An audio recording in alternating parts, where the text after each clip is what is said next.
Bienvenidos a Enlazando Acordes, un espacio dedicado a la música en Cáceres. En el programa de hoy contaremos con la presencia de Juan Luis Orozco, violista. Bienvenido, Juan Luis. Gracias. Cuéntanos, ¿cómo te iniciaste en el mundo de la música? Pues supongo que como la mayor parte de nosotros, siendo un enano, que tus padres te meten en un sitio, no sabes dónde te estás metiendo. No lo sabemos. Y nada, me metí con la viola que no la conocía. Pero ya antes ya me había puesto delante de un piano y hasta pasados unos años realmente lo que quería era el piano. Hasta que me di cuenta de que con la viola empezaban a sonar cositas y entonces fue cuando dije, esto es lo mío. Y desde entonces ya pues hasta aquí estoy con el instrumento. ¿Y cómo te diste cuenta de que era la viola lo tuyo? No, precisamente en ese momento en el que tocando digo, uy, qué bonito es esto, ¿no? Y empiezo a ver cosas que no había visto nunca, ¿no? Descubrir cosas y ver que realmente puedo llegar a hacer algo interesante con el instrumento. ¿Y has estudiado siempre en conservatorio? Sí, cuando terminé el superior, que lo hice en Badajoz, hubo un proceso de 2 años en el que no me pude permitir irme fuera, a pesar de que ya había entrado oficialmente, pero no pude irme. Y esos 2 años pues estuve en clases en Barcelona, me fui a un curso en Israel moviéndome mucho, con profesores muy buenos, o sea que aunque no fuese en conservatorio, he estado siempre en activo, clases privadas y cursos. Y ahora actualmente te encuentras estudiando un máster en Suiza. En Lucerna, la parte alemana de Suiza. ¿Y cómo es la experiencia a nivel personal y a nivel musical? Hombre, pues yo creo que nada más salir de la frontera ves que hay un mundo que va bastante más allá de los conservatorios que conocemos, de nuestras ciudades. Porque realmente allí estás empapándote de música clásica, solo si quieres, pero es muy fácil. Allí, por ejemplo, tenemos el concepto de orquestas amateurs, donde los instrumentistas, quizás algunos son profesionales, que van sin ánimo de lucro a tocar, y van, por ejemplo, estudiantes de cualquier materia, trabajadores de cualquier cosa, incluso jubilados, abueletes, que van allí con un director profesional y a pasárselo bien, sin cobrar, pero a pasárselo bien, tocando obras de grandes compositores. Y bueno, y el nivel en proporción a la preparación individual es considerable. Es una sorpresa. Y yo creo que son esos los que realmente hacen que la música tenga esta tradición y que esté tan viva como está en esos países. Y además, me imagino que el conservatorio allí en Lucerna será un punto de encuentro para gente de muchos países, ¿verdad? Hombre, pues el conservatorio de Lucerna, véase que no solo somos música clásica, sino también jazz, pop, Que eso es distinto. barroco, o sea, hay muchísimas modalidades. Pero en total, en una ciudad de unos 80.000 habitantes, hay 1.000 estudiantes de música en el conservatorio. Sí, Qué impresiona. Sí. Y la viola, además, es un instrumento muy desconocido para la mayoría del público. ¿Por qué crees que es así? Pues simplemente por el papel que ha tenido a lo largo de la historia. En orquesta o música de cámara siempre ha sido un papel de acompañamiento. Por su registro medio no destaca, ¿no?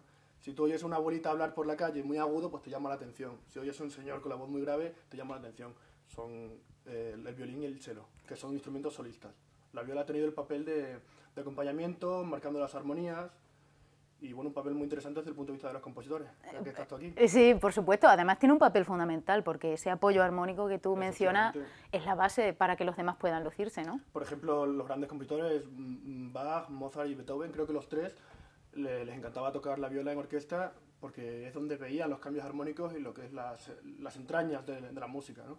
Y es lo más interesante, yo creo. Y además, a nivel ya de solista, aunque no sea en orquesta, es muy exigente conseguir o sea, ese instrumento es muy exigente para conseguir un sonido realmente muy bueno, ¿no? Sí, porque proporcionalmente la viola debería ser mucho más grande. La proporción del tamaño de la caja armónica con el registro de las cuerdas no está bien hecha, igual que el contrabajo. El contrabajo tendría que medir 1 metro y pico más, y la viola muy grande, pero eso haría imposible que fuese tocada. Pero, por lo tanto, pues tenemos que buscar tocar cerca del puente y un tipo de técnica concreta para potenciar el sonido. Entonces me imagino que, por ejemplo, la música de Bach será una de las que más te llenen. Sí. En general, ¿cuáles son las que más te gustan?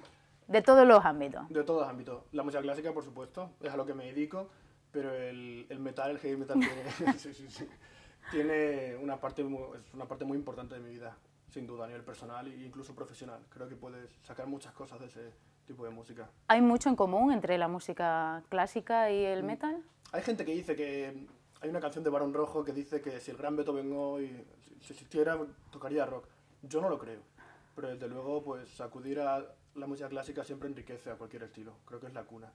Luego hay otra gente que me dice que es contradictorio, ¿no?, este género con el otro, por la agresividad del heavy o la tranquilidad de la música clásica, que no siempre es así. Pero yo creo que no. Creo que lo más importante, de hecho, es escuchar todo tipo de música, aunque no nos gusten, y sacar de ellas De todo se puede aprender, ¿no? Bueno, yo diría que de todo no. Bueno, lo que no hay que Porque hacer también. Hay cositas, es verdad, también puedes aprender precisamente lo que no hay que hacer. Pero escuchar de todo tipo de música, te guste más o menos y sacar. El heavy tiene agresividad, por ejemplo, y algunas cosas que en la clásica no puedes encontrar. En la clásica tiene cosas que heavy tampoco. Claro, tú como intérprete clásico, podríamos decir, puedes aprender de diversos estilos y adquirirlo para tu carrera. Además, recientemente, Max Hole, el presidente de Universal Music, hizo unas declaraciones en el Reino Unido diciéndole a las orquestas que si querían tener mayor público, que fuesen menos engolados y fuesen más cercanos. ¿Estás de acuerdo con eso? Por mi cara ya lo ves. He leído también el artículo y realmente creo que no. ¿Sabes? Hay una moda de decir que los conservatorios son instituciones cerradas, cárceles, que solo enseñan... Bueno, tú conoces eso, Sí. esos dichos. Y realmente creo que no, ni mucho menos. Desde luego que ha habido épocas en las que la música clásica estaba ambientada y dirigida a un público de clase alta, pero esos tiempos son muy pasados ya. Ahora mismo es accesible. Ahora mismo tenemos la Orquesta Extremadura, que es muy buena orquesta, tenemos conciertos de música clásica constantemente, gratis, y el conservatorio, estudiantes, profesores, bueno, que el concierto de la Orquesta Extremadura te cuesta 15 euros y uno de los Iron Maiden te cuesta 60. Sí. O sea que eso de que es muy cara, no me lo puedo permitir, siempre son excusas.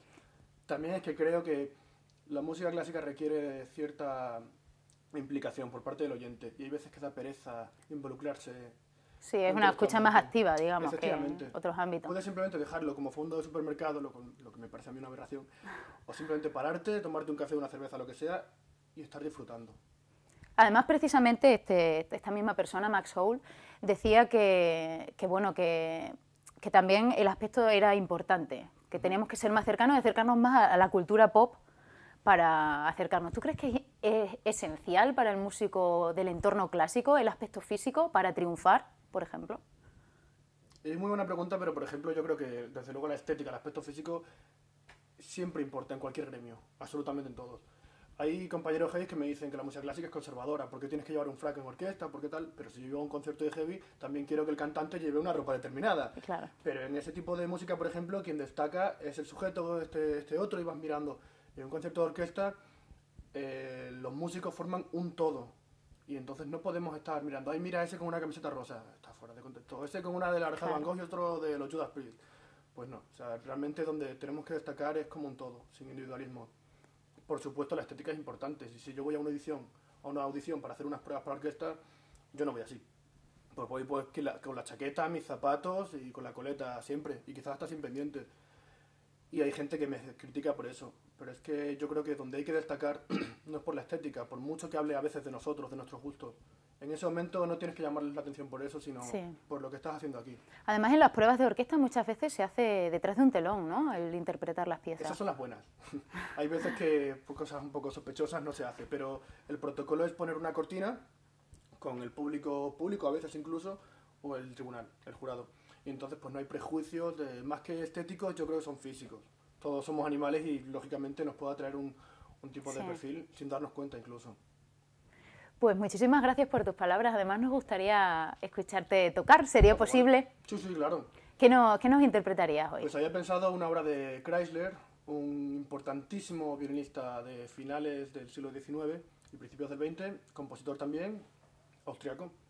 Y eso, una obra para violín y piano, pero que tocaré con la viola, en este caso. Bueno, pues estamos deseando escucharte. Muchas gracias por habernos acompañado y compartir tus pensamientos y tu trabajo.